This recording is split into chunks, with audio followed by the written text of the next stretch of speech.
지난 주일 목장 모임 때 목사님께서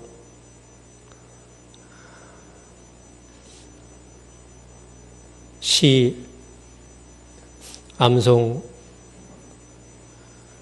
노트를 가지고 거기서 감동받은 것들을 나누라고 하셨습니다. 그래서 저는 부부 목장에서 함께 그것을 나눴습니다.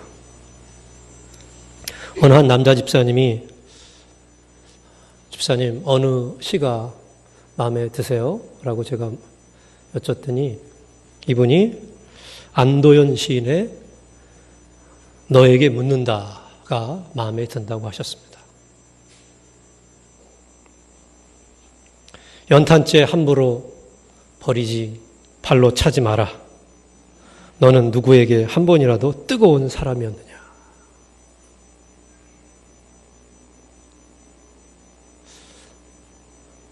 고향 생각이 났습니다. 그리고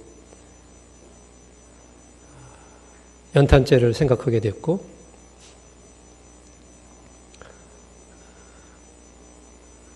연탄재는 한번 뜨겁게 다른 사람을 위해 연탄은 자신을 태우고 또 연탄재로 버려지는 것이 아니라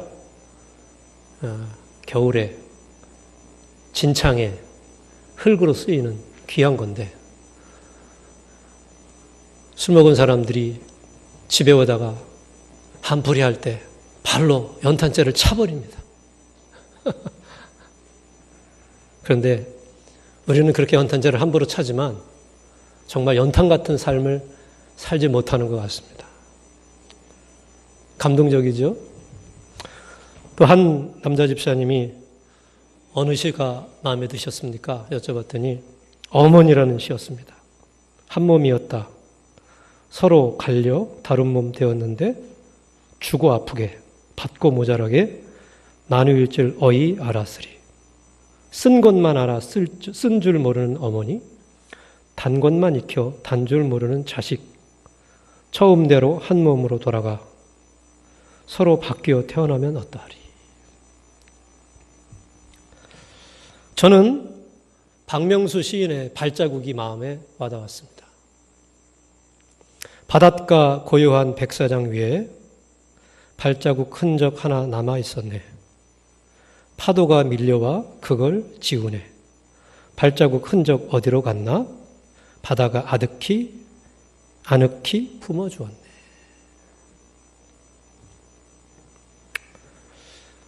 다른 분들도 여러 개 자기가 감동적인 것들을 나누게 되었고 참 의미 있는 시간을 갖게 되었습니다. 그래서 그저께 제 아내와 함께 식사하면서 제 아내에게 제가 우리 부부 목장에서 이런 일이 있어서 이렇게 나누고 좋았다. 그리고 나는 그날따라 발자국이라는 시가 마음에 와닿다. 왜냐하면 바닷가 고요한 백사장 위에 발자국 흔적이 하나 있는데 파도가 밀려와서 그걸 지워버렸다. 그리고 그것을 아늑히 품어주었다. 너무너무 내가 감동이 되었다. 나도 그런 파도처럼 발자국의 흔적을 싹 지워버리고 또 품어줄 수 있는 그런 사람이 참 됐으면 좋겠다. 제가 아내한테 아주 얘기를 했더니 아내가 저를 쳐다보면서 아주 싸늘하게 얘기를 했습니다. 내가 여기저기 발자국 내줄 테니까 한번 아늑히 품어줘 봐. 네. 제가 이 시를 나누면서 깨달은 게 뭐가였냐면요. 저는 이제 이 발자국은 처음 와닿은 거예요. 그 전에 거기 나와 있는 시를 다 읽어봤지만 이거 들어오지 않았었어요. 그런데 그날따라 들어오는 거예요. 그리고 어머니라는 시를 한 형제도 그렇고 또 박연 집사님이 얘기했던 너에게 묻는다 이런 것들을 보면서 제가 한 가지 공통점을 발견했습니다. 그날 우리가 함께 나누면서 감동이 됐던 것들은 그 시를 읽는 그 당시의 마음의 상태를 보여주는 거구나. 그 한 주간이나 그 당시에 지금 그 마음이 어떠냐에 따라서 그 시가 감동이 되는 것을 느꼈습니다. 어머니라는 시를 좋아했던 그 집사님은 왜 이걸 좋아했느냐 여쭤봤더니 마음에 와닿냐 여쭤봤더니 그렇지 않아도 요즘 어머니가 그렇게 생각이 나고 그리웠다는 거예요.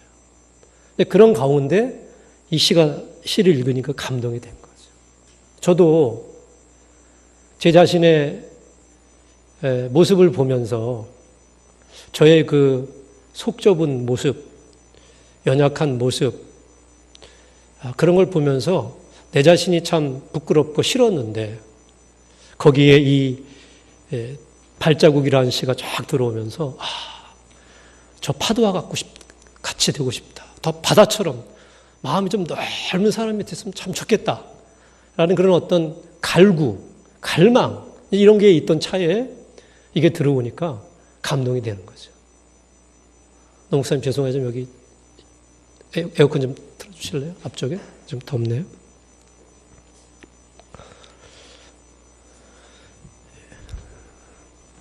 그 발자국의 흔적을 지워주고 아늑히 품어주는 그 파도와 내 안에 속 좁은 그 마음의 모습이 이렇게 딱 비교가 되는 거죠. 다른 사람의 그 발자국, 연약함, 상처, 부족함, 죄 이런 것들을 좀 지워주고 좀 아늑히 품어주는 그런 좀 사람이 되고 싶다. 그런 감동이 왔어요. 그런데 요즘 그렇게 살지 못하고 있는 제 모습을 보면서 참 아파하고 괴로워하는 내 모습을 바라보면서 또 한편으로는 부끄러움을 느꼈습니다.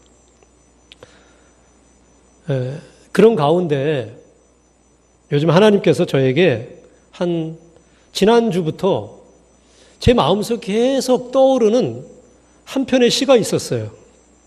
시 구절이 하나 있었습니다. 그게 뭐냐 하면 오늘 본문 시편 19편 14절입니다. 나의 입술의 모든 말과 나의 마음의 묵상이 주께 연락되기를 원하네. 어느 날 자고 일어났는데 새벽에 나올 때 샤워를 하는데 그 말이 내 안에 들어와가지고 떠나질 않는 거예요. 그리고 자꾸 노래가 나오는 거예요. 그리고 하루 종일 내 입술의 모든 말과 나의 마음의 묵상이 주께 연락되기를 원하네. 이것이 계속 맴도는 겁니다. 그러면서 왜 이런 생각이 자꾸 떠오를까? 이렇게 생각하면서 하나님께서 저에게 그렇게 얘기하시는 것 같이 생각이 들었어요. 한구야, 너 요즘 너 하는 말, 너 입술의 말, 그리고 너 마음속에 생각하는 것들 좀 살펴볼 필요가 있지 않겠니? 너 그거 요즘 네가 하는 말들, 네가 하는 생각들, 내가 지금 요즘 너 그거 받고 있다고 생각하니? 마치 하나님이 그렇게 저한테 얘기하는 것 같은 거예요.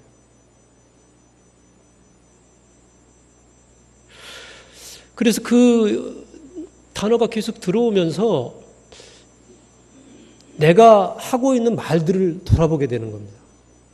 그리고 지금 내가 하고 있는 생각들을 돌아보게 되는 거예요. 근데 참 하나님 앞에 부끄러운 거예요. 내가 말을 정말 하나님이 기뻐하시고 연락하는 말을 하고 있지 않구나. 가까운 아내에게, 자녀에게, 만나는 사람들에게 내가 하는 말들, 그리고 내가 생각하고 있는 그런 모든 생각들이 정말 하나님이 기뻐하시지 않고 하나님이 연락하시지 않는 것들이 너무 많구나. 그런 것들을 생각하면서 참 마음이 편치 않았습니다. 그래서 제가 시편 19편을 다시 한번 묵상을 했습니다. 이 시편 19편은 제가 제일 시편 중에 좋아하는 시편 중에 하나거든요. 그래서 다시 한번 1절부터 쭉 한번 다시 묵상을 하게 되었습니다.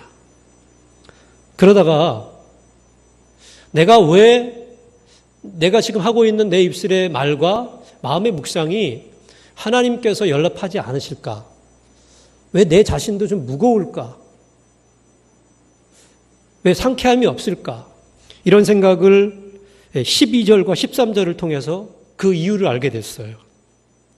그 이유가 뭐냐면 12절, 13절을 한번 다 같이 읽어볼까요? 시작. 자기 허물을 능히 깨달을 자 누구리요? 나를 숨은 허물에서 벗어나게 하소서. 또 주의 종에게 고의로 죄를 짓지 말게 하사 그 죄가 나를 주장하지 못하게 하소서. 그리하면 내가 정직하여 큰 죄가에서 벗어나겠나이다. 아, 바로 이거였구나. 내가 하나님 앞에 얘기하는 사람들 앞에서 마찬가지죠. 그 입술의 얘기들, 수많은 얘기들, 그리고 마음의 생각들, 그 마음의 생각이 입술로 나오는 거잖아요. 그런 것들이 바로 그냥 단순히 하나님 기뻐하시지 않는 정도의 수준이 아니라 죄구나, 죄. 그리고 그게 나를 주장하고 있구나. 내가 그걸 깨닫지 못하고 있었구나. 그게 나를 벗어나지 못하도록 나를 칵 누르고 있었구나. 그렇게 생각하게 된 거죠. 그러면 왜 내 입술과 내 마음의 그 죄들, 그런 것들이 나를 주장하고 있었을까? 도대체 그게 뭘까? 그거를 저는 10절에서 답을 찾게 됐어요. 한번 10절을 함께 읽겠습니다. 시작. 금 곧 많은 순금보다 더 사모할 것이며 꿀과 송이꿀보다 더 달더라. 아, 내가 하나님 말씀을 사모하고 하나님 말씀을 그 어느 것보다 더 달다고 그것을 찾아야 되는데 그렇지 못하고 하나님 말씀보다 더 사모하고 더 단 것을 찾고자 하는 욕망 때문에 내가 죄에 눌려 있었구나. 그것을 저는 깨닫게 된 거죠. 그 사모하는 것들이 생각으로 쌓이고 그 단 것을 찾고자 하는 욕망이 생각에 쌓이면서 그런 것들이 자연스럽게 내 입에서 입술의 고백들로 나오는 거예요. 그러니까 우리가 지금 얘기하고 있는 우리들의 말들을 한번 자세히 관찰해 보세요. 거기에는요, 많은 때가 묻어 있습니다. 많은 때가 묻어 있어요. 그 이유가 뭐냐 하면 우리 마음 속에 정말 하나님 말씀으로 도배되고 충만하고 그 말씀에 이끌려서 격려하고 위로하고 사람을 세우는 그런 말보다는 욕심의 말, 아무 생각 없는 말, 쓸데없는 말, 이런 것들이 우리 삶 속에 막 튀어나오는 거예요.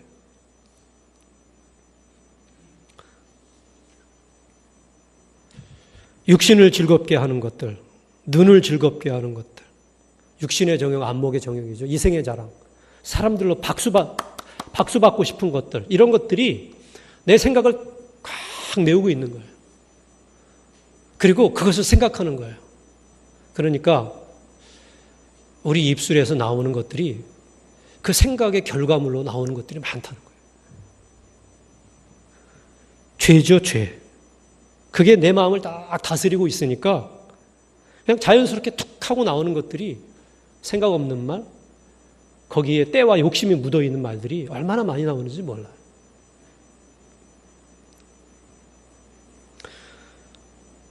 그러면서 제가 그럼 도대체 왜 죄가 내 마음과 입술을 주장하게 되었을까? 그렇게 생각을 해봤습니다. 그 답이 시편 19편 7절과 9절에 있더라고요. 한번 시편 7절에서 9절 한번 읽겠습니다. 시작. 여호와의 율법은 완전하여 영혼을 소생시키며 여호와의 증거는 확실하여 우둔한 자를 지혜롭게 하며 여호와의 교훈은 정직하여 마음을 기쁘게 하고 여호와의 계명은 순결하여 눈을 밝게 하시는도다. 여호와를 경외하는 도는 정결하여 영혼까지 이르고 여호와의 법도 진실하여 다 의로우니. 하나님의 말씀은요, 완전해가지고요, 영혼을 소생시켜요. 하나님의 말씀은 확실해가지고요, 지혜롭게 해요. 하나님의 말씀은 정직해서 마음을 기쁘게 해요. 하나님의 말씀은 순결해서 눈을 밝게 하는구나. 하나님의 말씀은 정결해서 영혼까지 이루고 하나님의 말씀은 진실해서 다 의롭구나. 그런데 내가 하나님의 말씀으로 충만하지 않으니까 늘 하나님의 말씀을 묵상하고 거기에 이끌려가고 그 말씀이 나를 움직이고 그 말씀에 내가 순종하려고 하고 이런 게 아니라 육신의 정욕, 안목이 중 이생의 자락이 나를 꽉 잡고 있으니까 영혼이 소생이 안 되는 거예요. 지혜롭기보다는 우둔하게 되는 거예요. 아무 말을 막 던지는 거예요. 때에 맞지 않은 말들. 실수하고 상처 주고 그리고 마음이 기쁜 게 아니에요. 눈을 밝게 하지 않는 거예요. 하나님의 말씀은 다 의로운 거예요. 옳은 거잖아요. 그러니까 하나님의 말씀이 기준이 돼서 살아가기보단 내 생각, 내 경험, 내 사고가, 내 고집이 하나님 말씀보다 더 앞서니까 나오는 말들이 바로 그 결과물로 그냥 쏟아지는 거다. 이런 생각이 저는 들었습니다.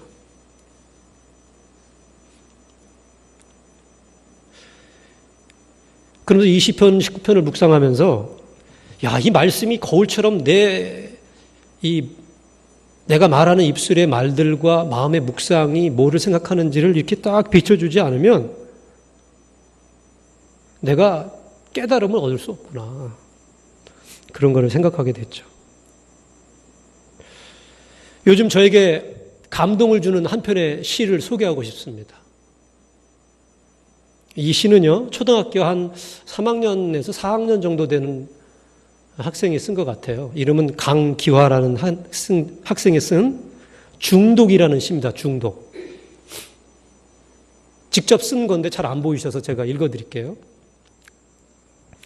틈만 나면 게임한다고 중독이라 하지만 난 학교 갔다 와서 할 뿐. 난 학원 갔다 와서 할 뿐. 난 밥 먹고 할 뿐. 난 똥 싸고 할 뿐. 학교도 안 가. 학원도 안 가. 밥도 안 먹어. 똥도 안 싸. 틈도 없이 하는 게 중독이지. 틈도 없이 잔소리하는 엄마가 중독이지. 기가 막히죠? 네. 저는 이 시를 묵상하면서 이 학생의 어머니가 바로 나다. 이런 생각이 들었어요. 우리가 이렇게 살고 있는 것 같아요. 우리가 하는 행동, 말이 아무 생각 없어요. 옳다고 생각하고 그냥 막 내뱉는 거예요. 그래서 제가 이거를 생각하면서 내가 다른 사람들에게 하는 말들이, 행동들이 잔소리로 들릴까 아니면 기쁨의 소리로 들릴까 생각을 보았습니다. 아주 부끄러웠죠. 하물며 사람들한테 하는 내 입술의 말들과 행동이 이렇게 부끄러울 텐데 하나님 앞에 이런 것들이 연락이 될까? 정말 하나님 앞에 고개를 들 수가 없었습니다. 그럼에도 불구하고 제가 할렐루야 할 수 있는 이유가 있어요. 하나님께 감사하고 찬양하고 예배 드릴 수 있는 이유가 있습니다. 예수님 때문이죠. 예수님이 나를 위해 십자가에 달려 돌아가셔서 속죄제물 되고 화목제물 되셔서 그 보혈의 은혜 때문에 오늘도 내가 살아가는 거죠. 그리고 오늘 19장 11절의 말씀이 주는 위로 때문입니다. 11절에 이렇게 하나님 저에게 위로를 주셨습니다. 또 주의 종이 이것으로 경고를 받고 이것을 지킴으로 상이 크니이다. 이것이 뭔가요? 하나님 말씀이죠. 하나님이 요즘 나에게 내 입술의 모든 말과 나의 마음의 묵상이 주께 연락되기를 원하나 이 그걸 준 이유가 하나님에게 나에게 경고를 주시기 위한 거구나. 결국 나를 잘 되려고, 내가 이거 지켜서 하나님께 상 받으려고 나를 사랑하셨기 때문에 주신 거구나. 그걸 깨닫게 된 거죠. 그래서 제가 이제 하나님 말씀으로 경고를 받아가지고 죄가 나를 주장하지 못하도록 하고 내가 이것을 지켜가지고 큰 상을 받아야 되겠다는 소망이 생겼습니다. 그리고 한 가지 더 큰 소망은, 야, 나도 다윗처럼 하나님을 찬양하는 이런 멋진 시를 한번 좀 써보고 싶다. 그런 생각이 들었어요. 이 나의 입술의 모든 말과 나의 마음의 묵상이 주께 연락되기를 원하네. 이걸 계속 묵상하니까요, 정말로 효과가 있더라고요. 말을 조심하게 되는 거예요. 그리고 내 생각을 계속 생각하게 돼요. 그리고 하나님께서 기뻐하지 않는 생각은 빨리 털어버리는 거예요.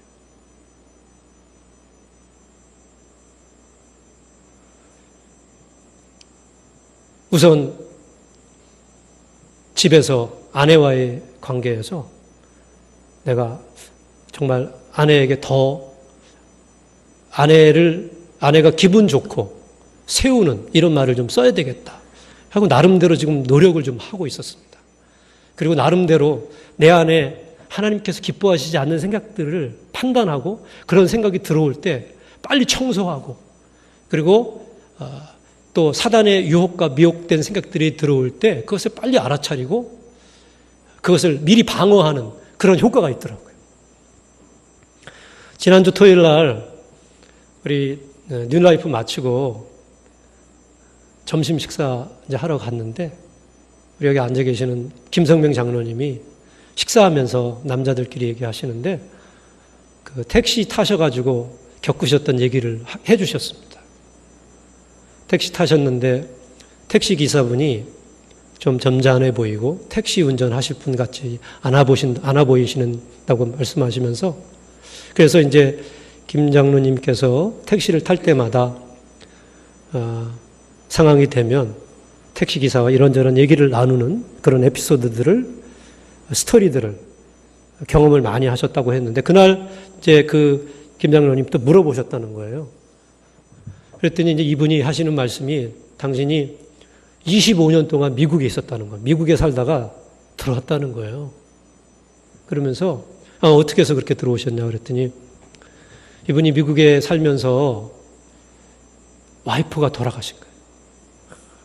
그러니까 와이프가 죽고 나니까 자기가 미국에 살 전혀 이유가 없더라는 거예요.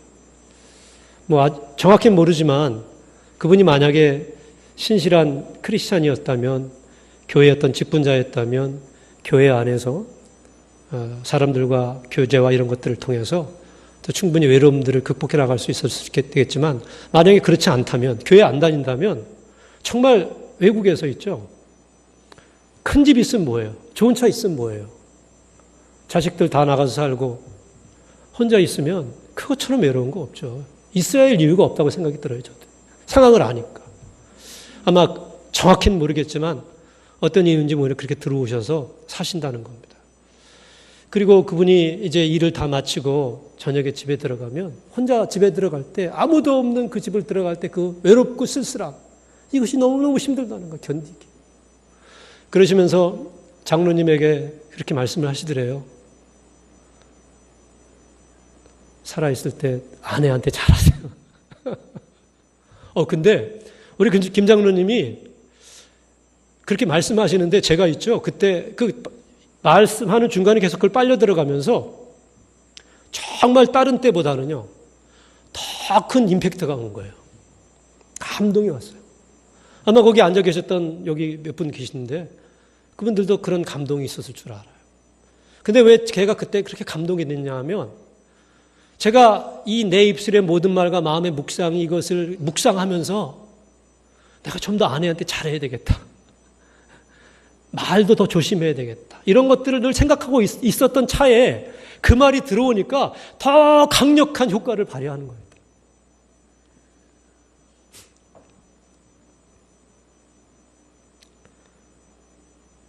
제가 시편 119편에서 가장 좋아하는 구절이 뭐냐면 1절에서 6절입니다. 우리 한번 같이 읽겠습니다. 하늘이 하나님의 영광을 선포하고 궁창이 그의 손으로 하신 일을 나타내는도다. 날은 날에게 말하고 밤은 밤에게 지식을 전하니 언어도 없고 말씀도 없으며 들리는 소리도 없으나 그의 소리가 온 땅에 통하고 그의 말씀이 세상 끝까지 이르도다. 하나님이 해를 위하여 하늘에 장막을 베푸셨도다. 해는 그 신방에서 나오는 신랑과 같고 그의 길을 달리기 기뻐하는 장사 같아서 하늘 이 끝에서 나와서 하늘 저 끝까지 운행하며 그의 열기에서 피할 자 없도다.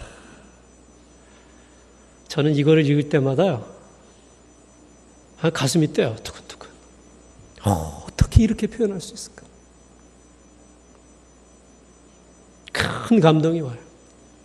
이 세상 누구가 이처럼 하나님의 창조와 섭리와 하나님의 영광을 노래할 수 있을까? 하늘이 하나님의 영광을 선포하고 궁창이 그의 손으로 하시는 나타내는도다. 날은 날에게 말하고 밤은 밤에게 지식을 전하니 언어도 없고 말씀도 없고 들리는 소리도 없으나 그의 소리가 온 땅에 통하고 그의 말씀이 세상 끝까지 이르도다. 그 하나님께서 만들어 놓으신 그 우주 만물 중에 달과 해와 이 달과 해를 통해서 이 은유와 비유를 통해 가지고 그 달과 해가 나는 하나님이 만들었어요. 밤이 되고 낮이 되고 비록 우리한테 하나님이 만들었다는 얘기는 없고 그런 말들은 없지만 내가 달이 해가 스스로 하나님이 나를 만드셨어요. 하나님이 이렇게 운행하고 계세요라는 것들을 지금 고백하는 기가 막히신 거예요. 시편 8편 여호와 우리 주여 주의 이름이 온 땅에 어찌 그리 아름다운지요 주의 영광을 하늘 위에 두셨나이다.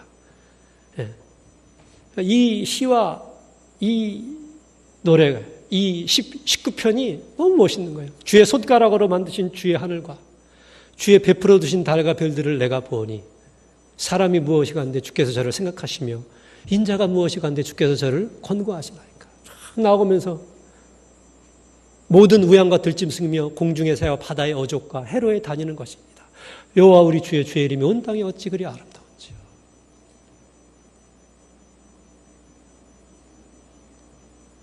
이렇게 하나님의 창조와 섭리를 잘 표현한 시가 있을까? 우주에 충만하신 하나님의 영광을 이렇게 잘 표현한 시가 있을까? 저는 그렇게 생각이 들어요. 그리고 이 구절을 읽으면서 다시 한번 나도 한번 이런 시 한번 써보고 싶다 하는 생각이 들어요. 그러면서 한편으로 저는 이런 시를 써가지고 작품을 남기는 것도 멋지고 의미 있는 일이지만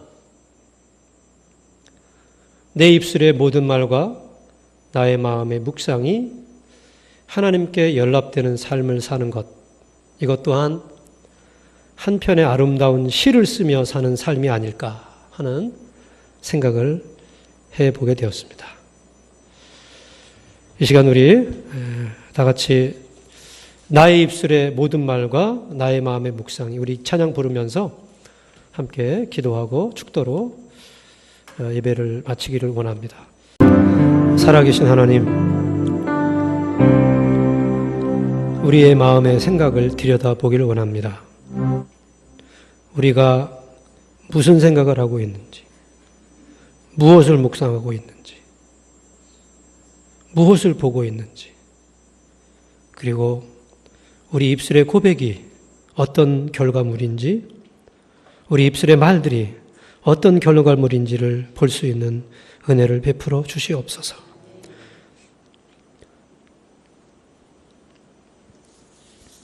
하나님의 말씀으로 우리의 생각을 채워 주시옵소서. 여호와의 율법은 완전해서 영혼을 소생시키고 여호와의 증거는 확실해서 우둔한 자를 지혜롭게 하고 여호와의 교훈은 정직해서 마음을 기쁘게 하고 여호와의 계명은 순결해서 눈을 밝게 하고 여호와를 경외하는 도는 정결해서 영원까지 이르고 여호와의 법도 진실하여 다 의롭다고 했습니다. 그 말씀이 우리를 가득 채워서 우리 입술의 고백이 하나님께 감사하고 찬양하고 남들을 세우고 허물을 감싸주고 격려하고 위로하는 입술의 고백이 드려질 수 있도록 도와주시고 사람들 보지 않는 곳에서도 우리의 생각과 우리 입술의 고백을 보시는 하나님 앞에서 더 생각 조심하고 말 조심하면서 살아갈 수 있도록 도와주시옵소서. 그래서 우리 마음의 묵상과 우리 입술의 고백이 하나님 앞에 연락되는 그러한 저희들 될 수 있도록 축복하여 주시옵소서. 지금은 우리 주 예수 그리스도의 무한하신 은혜와 하나님 아버지의 넓고 크신 사랑과 성령의 감동감화 역사하심이 나의 입술의 모든 말과 나의 마음의 묵상이 주가에 연락되는 삶을 살길 원한 우리 가운데 이제부터 영원토록 하나님의 은혜가 함께 하시기를 간절히 축원하옵나이다. 아멘.